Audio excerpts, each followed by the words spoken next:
नमस्कार दर्शकों, आपके साथ मैं हूं विवेक शर्मा और आप देख रहे हैं उत्तर बंगाल एवं सिक्किम का 24/7 television news channel SK live. Alipurduar में कोरोना से महिला की मौत। अलीपुरद्वार जिले में कोरोना संक्रमित एक महिला की मौत हो गई है। जानकारी के अनुसार अलीपुरद्वार जिले के गालचीनी ब्लॉक के ओल्ड हांसीमारा इलाके की 80 वर्षीय एक महिला कुछ दिन पहले कोरोना संक्रमित पाई गई थी। उसके बाद महिला को अलीपुरद्वार के तोपसिखाता स्थित कोविड अस्पताल में भर्ती कराया गया था, जहाँ इलाज के दौरान आज सुबह उसकी मौत हो गई है। स्वास्थ्य विभाग की ओर से महिला के शव को प्रशासन को सौंप दिया गया। प्रशासन की ओर से सरकारी नियमों के अनुसार महिला का अंतिम संस्कार किया जाएगा।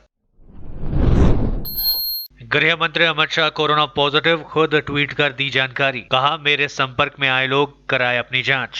केंद्रीय गृह मंत्री अमित शाह कोरोना वायरस से संक्रमित पाए गए हैं। इसकी जानकारी उन्होंने खुद ट्वीट करके दी। शाह ने ट्वीट कर कहा, कोरोना संक्रमण के शुरुआती लक्षण दिखने पर मैंने जांच कराई। मेरी जांच रिपोर्ट पॉजिटिव आई है। मेरी तबीयत ठीक है, लेकिन डॉक्टर्स की सलाह पर अस्पताल में भर्ती हो रहा हूँ। मेरी गुजारिश है कि आप में जो भी लोग बीते कुछ दिनों से मेरे संपर्क में आए हैं, कृपया स्वयं को आइसोलेट करें और अपनी जांच कराएं। बता दें कि अमित शाह लगातार कोविड-19 आउटब्रेक पर लगाम लगाने के कार्यों की मॉनिटरिंग में लगे थे। बीते दिनों जब राष्ट्रीय राजधानी दिल्ली में कोरोना संक्रमण की स्थिति गंभीर हो गई थी, शाह ने खुद पर्सनल इसकी मॉनिटरिंग की थी। वहीं दिल्ली सरकार केंद्रीय गृह एवं स्वास्थ्य मंत्रालय के अधिकारियों के साथ बैठक करके कोरोना से निपटने के इंतजामों की ताजा स्थिति पर अपडेट ले रहे थे। यही नहीं, अनलॉक की प्रक्रिया पर गाइडलाइंस तैयार करने में भी अमित शाह की बेहद महत्वपूर्ण भूमिका रही है। अलीपुरद्वार जिले में कोरोना वायरस के 48 नए मामले सामने, कुल संख्या पहुंची 395। पूरे राज्य के साथ साथ अलीपुरद्वार जिले में भी कोरोना वायरस का मामला लगातार बढ़ता जा रहा है। अलीपुरद्वार जिले में नए सिरे से 48 कोरोना वायरस के मामले सामने आए हैं। अलीपुरद्वार स्वास्थ्य विभाग सूत्रों के अनुसार पूरे जिले में 48 नए कोरोना संक्रमित पाए गए हैं। इसके साथ ही अब तक अलीपुरद्वार जिले में कोरोना संक्रमित मरीजों की कुल संख्या बढ़कर 395 तक हो गई है। इनमें से 172 एक्टिव केसेज है। स्वास्थ्य विभाग सूत्र के अनुसार कोरोना संक्रमित इन मरीजों को अलीपुरद्वार के तोपसिखाता कोविड-19 अस्पताल में भर्ती कराया गया है, जहां उनका इलाज चल रहा है। रेल लाइन के पास झाड़ियों में मिला नवजात का शव। मालदा शहर के कृष्णपल्ली इलाके में रेल लाइन के किनारे नवजात बच्चे का शव बरामद किए जाने की घटना को लेकर पूरे इलाके में हड़कंप मच गया। जानकारी के अनुसार रविवार सुबह स्थानीय लोगों ने रेल लाइन के किनारे झाड़ियों के बीच नवजात बच्चे का शव देख पुलिस को इसकी सूचना दी। सूचना मिलते ही इंग्लिश बाजार थाने की पुलिस मौके पर पहुंचकर घटना की जाँच शुरू कर दी। पुलिस ने शव को अपने कब्जे में लेकर पोस्टमार्टम के लिए उसे मालदा मेडिकल कॉलेज व अस्पताल भेज दिया। पुलिस सूत्र के अनुसार मृतक नवजात लड़का है। उसने किसे यहाँ छोड़ा, इस बारे में जानकारियां जुटाई जा रही है। वहीं स्थानीय लोगों ने आरोप लगाया कि कृष्णपल्ली इलाके के 34 नंबर राष्ट्रीय राजमार्ग के विपरीत मालदा मेडिकल कॉलेज व अस्पताल है। उसके आसपास काफी संख्या में नर्सिंग होम एवं पैथोलॉजिकल सेंटर्स है। इससे पहले भी इलाके में इस तरह की घटनाएं सामने आ चुकी है। उन्होंने कहा कि नवजात के शव को प्लास्टिक में मोड़कर झाड़ियों में फेंक दिया जाता है। इस घटना के पीछे कुछ असामाजिक तत्वों का हाथ है। ऐसे लोगों के खिलाफ सख्त कार्रवाई की जानी चाहिए। पुलिस पूरे घटना की जाँच शुरू कर दी है। देखिए, एक ছেলে বাচ্চা পড়ে আছে, কালকে রাত্রেরই হবে। হ্যাঁ, এটা কৃষ্ণপল্লী হাসপাতাল গেট, সাবেক গেটের মাঝে আছে নার্সিং হোম আছে, সদর হাসপাতাল আছে। তারা করবে, যারা নোংরা মেয়ে ছেলে তারাই করবে। ঘটনা আমাদের মধ্যে একজন এখানে বাথরুম করতে উঠেছিল, উঠার পর দেখছে যে এরকম একটা বাচ্চা পড়ে আছে। আমাদেরকে ডাকলো। এখানে প্রায় দিনই এখানে হাসপাতাল আছে, নার্সিং হোম আছে। পরবর্তীতে যাতে এই ঘটনা না ঘটে তার জন্য আমরা এলাকাবাসী জানাচ্ছি। প্রশাসন এর কোনো গুরুত্বও দিচ্ছে না। প্রশাসনকে জানানো হয়েছে এর আগের বার যে এরকম ঘটনা হচ্ছে, তাতে আমরা চাই যে প্রশাসন থেকে একটা যাতে স্টেপ নেয়, যাতে পরবর্তীতে এই ধরনের ঘটনা না ঘটে। এরকম একটা বাচ্চা পাওয়া। पश्चिम बंगाल के साथ ही उत्तर बंगाल में भी काफी तेजी से बढ़ रहा है कोरोना संक्रमित मरीजों की संख्या।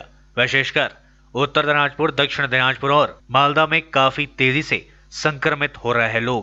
उत्तर दिनाजपुर जिले में पिछले 24 घंटे में 150 नए मामले सामने आए हैं और एक नाबालिग बच्चे सहित 9 लोगों की मौत हो गई है। नए मामलों के आने के बाद उत्तर दिनाजपुर जिले में कुल संक्रमित लोगों की संख्या 1168 हो गई है, जिसमें से 791 लोग स्वस्थ होकर अपने घर लौट चुके हैं, जबकि बाकियों का इलाज विभिन्न अस्पतालों में चल रहा है। एक नाबालिग बच्चे की मौत से पूरे इलाके में शोक की लहर फैली हुई है। इधर दक्षिण दिनाजपुर में 37 नए संक्रमित मिले हैं, जिससे इस जिले में कुल संक्रमितों की संख्या 1201 हो गई है। इसमें से 7 लोगों की मौतें हो चुकी है, जबकि 930 लोग स्वस्थ होकर अपने घर लौट चुके हैं। अगर बात मालदा की करें तो यहाँ नए 98 संक्रमित मरीज मिले हैं और अब तक 12 लोगों की मौतें हो चुकी है। नए संक्रमित मिलने से जिले में कुल संक्रमितों की संख्या 2399 पहुंच चुकी है। अच्छी बात यह है कि इनमें से 1969 लोग स्वस्थ होकर अपने घर लौट चुके हैं, जबकि बाकियों का इलाज कोविड अस्पतालों में चल रहा है।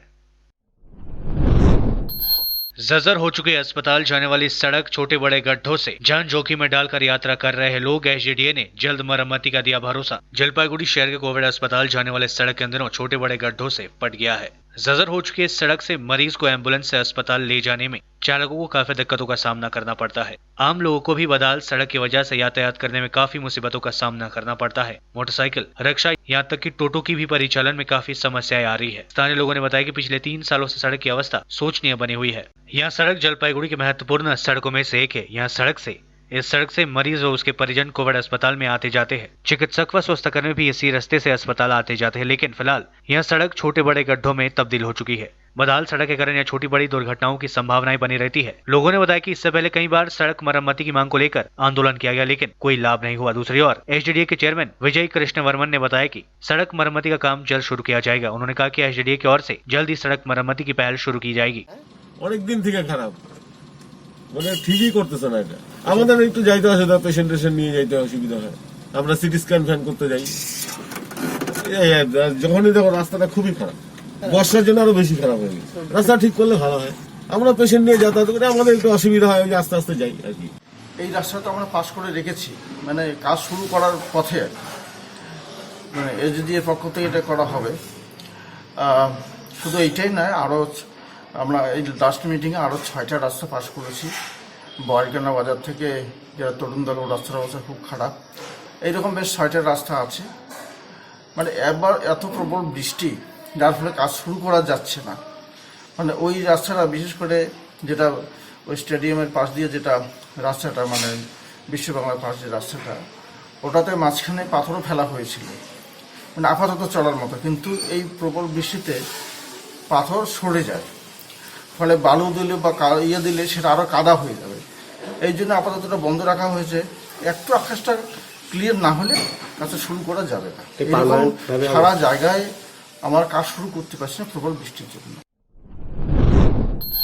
5 अगस्त को होने वाले भूमि पूजन कार्यक्रम को लेकर किले में तब्दील हुआ अयोध्या। आतंकी हमले का खतरा, भारत नेपाल सीमा पर हाई अलर्ट जारी। 5 अगस्त को अयोध्या में राम मंदिर की नींव रखी जाएगी। इसमें देश के प्रधानमंत्री नरेंद्र मोदी भी उपस्थित रहेंगे। खुफिया एजेंसियों के रिपोर्ट्स के अनुसार अफगानी आतंकी हमला कर सकते हैं। ऐसे में केंद्र कर गोरखपुर के पुलिस को हाई अलर्ट पर रखा गया है। इसको देखते हुए पुलिस अधिकारियों ने कमर कस ली है।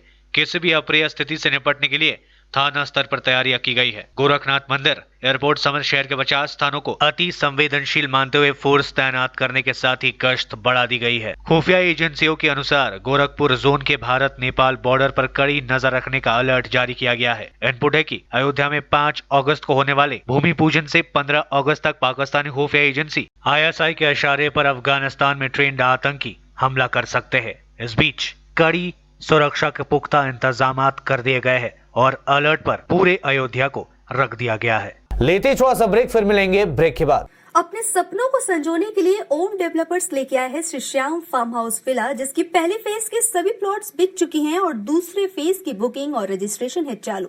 प्लॉट की साइज है 3 से 6 कट्ठा तक, तो देर किस बात की, अभी फोन उठाइए और बुक कीजिए।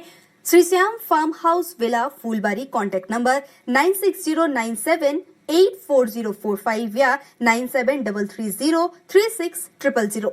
बहुत जल्द इसके तीसरे फेज की प्लॉट भी लॉन्च होने जा रही है। Wonderful place of education. ICFI University, Sikkim. Committed and dedicated faculty, career-oriented programs, comprehensive mode of learning, vibrant campus life, extracurricular and co-curricular activities, cultural programs will give you wings to your creative thoughts. Enter with aspiration, get educated with inspiration, acquire a wonderful career with perfection. ICFI University, Sikkim. कक्षा 10वीं और 12वीं के बच्चों के लिए है सुनहरा मौका। 10वीं के बच्चों के लिए है पैरामेडिकल कोर्स और 12वीं के लिए है मेडिकल कोर्स। किफायती फीस व बैंक की सुविधा के साथ विभिन्न डिग्री डिप्लोमा है उपलब्ध। सभी स्ट्रीम के बच्चों के लिए खुली है state nursing council and Rajiv Gandhi university and health science and paramedical board, government of Karnataka से मान्यता प्राप्त Atan paramedical and nursing college. Contact number 8016235569, Champasari, Siliguri. आज जहाँ कोरोना से सभी परेशान, हम लाए हैं कमाने का तरीका आसान। 21वीं सदी में महिलाएं आत्मनिर्भर होकर स्वाभिमान के साथ जीना चाहती है। अगर आप एक गृहिणी हैं और घर से ही मुनाफे वाला व्यवसाय करने का सोच रहे हैं तो आपके लिए सुनहरा मौका लाए हैं टपरवेयर के सिलीगुड़ी स्थित पूरे नॉर्थ बंगाल के डिस्ट्रीब्यूटर नारायणी पार्टी सेल्स। तो सोचिए नहीं, स्क्रीन में दिए गए नंबर में संपर्क कीजिए और विस्तृत जानकारी लीजिए। घर बैठे पैसे कमाएं, आज ही फ्री मेंबरशिप लीजिए, अपने सपनों को पूरा कीजिए। मुश्किल की इस घड़ी में आपका साथ ही सिर्फ टपरवेयर के लिए एसके लाइव ही बेस्ट ऑप्शन है। एसके लाइव का इस क्षेत्र में 24 घंटा टेलीविजन, एंड्रॉइड ऐप और वेबसाइट पर प्रसारण होता है। सोशल मीडिया पर भी हम उपलब्ध हैं। हमारी व्यूवरशिप 9 लाख से अधिक है। सिक्किम, हैथवे और NXT डिजिटल पर, दार्जिलिंग और कालिम्पोंग में दोनों हैथवे और CCN सेटअप बॉक्स पर, क्लामपुर से लेके मैनागुड़ी हैथवे पर, सिटी केबल पर सिलीगुड़ी और आसपास, नक्सलबाड़ी से पानी टंकी तक NXT डिजिटल में। तो सोचिए नहीं, कॉल करें 7908554308। ब्रेक के बाद आपका फिर से स्वागत है। बढ़ते हैं खबरों की तरफ। अलीपुरद्वार नगर पालिका के 2 कर्मचारी कोरोना पॉजिटिव। अलीपुरद्वार नगर पालिका के 2 कर्मचारी कोरोना पॉजिटिव पाए गए हैं। इसके साथ ही पूर्व नगर पालिका बोर्ड के चेयरमैन भी कोरोना संक्रमित होने की खबर है। प्रशासनिक सूत्रों के अनुसार अलीपुरद्वार नगर पालिका के 3 कर्मचारी कोरोना संक्रमित हुए हैं। उन सभी को तोपसेकता स्थित कोविड-19 अस्पताल में भर्ती करा लिया गया है। इस बीच नगर पालिका परिसर को पूरी तरीके से सैनिटाइज करने का कार्य चल रहा है।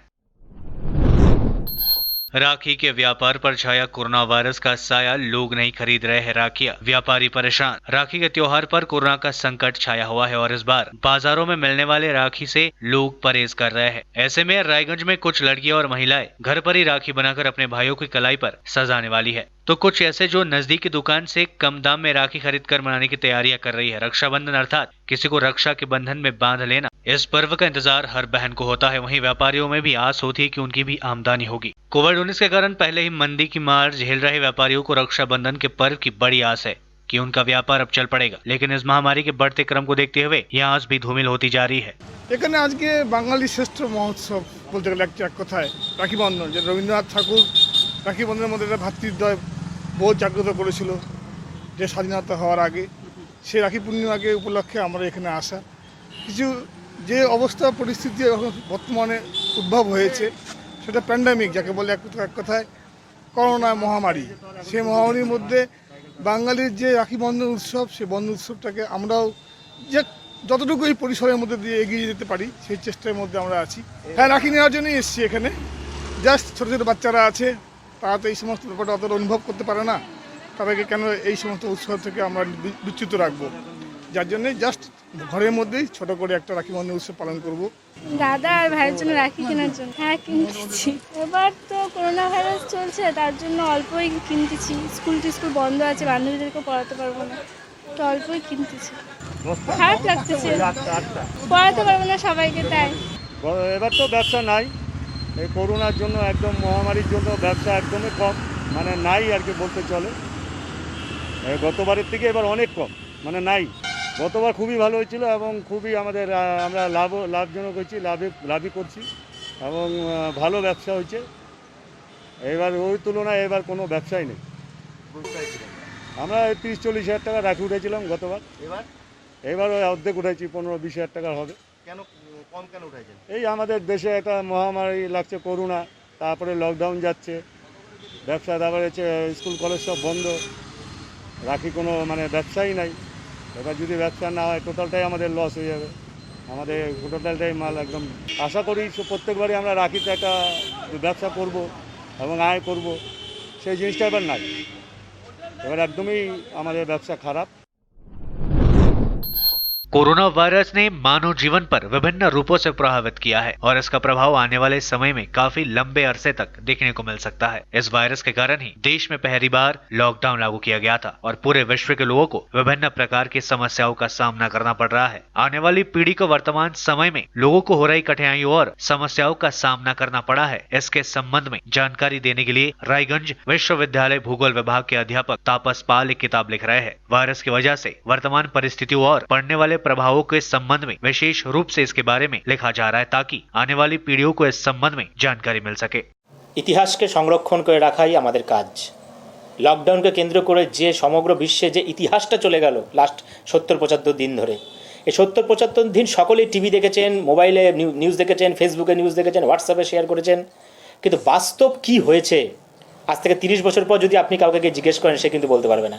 সে শুধু এটুকুই বলতে পারবে যে সেই সময় লকডাউন হয়েছিল, বা আগামী প্রজন্ম যখন এই ভারতবর্ষে আসবে, পৃথিবী মাটিতে আসবে, তারা তো লকডাউন অনুভব করেনি, তারা তো লকডাউন জানে না।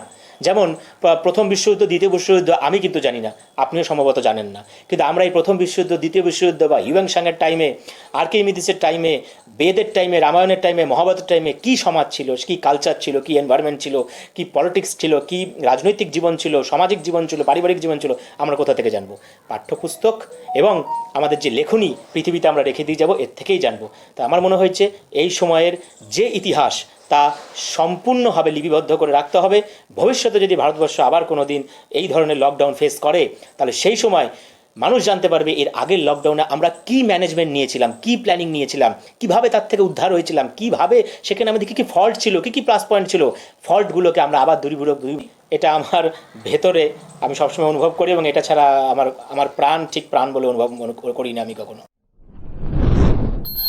चीन की कठपुतली बना नेपाल तनाव बढ़ाने पर है आमादा। अब गूगल और अंतर्राष्ट्रीय समुदाय को भेजेगा विवादित नक्शा। चीन की हाथों की कठपुतली बन चुका नेपाल अपने देश के विवादित नक्शे को गूगल और भारत समेत अंतर्राष्ट्रीय समुदाय को भेजने की तैयारी कर रहा है। अपने इस नक्शे में नेपाल ने भारतीय क्षेत्र लिपुलेख, कालापानी और लिम्पियाधुरा को अपना हिस्सा बताया है। नेपाल की भूमि प्रबंधन मंत्री पद्मा आर्यल ने कहा कि भारत और संयुक्त राष्ट्र की एजेंसियों समेत अंतर्राष्ट्रीय समुदाय को नया नक्शा भेजा जाएगा।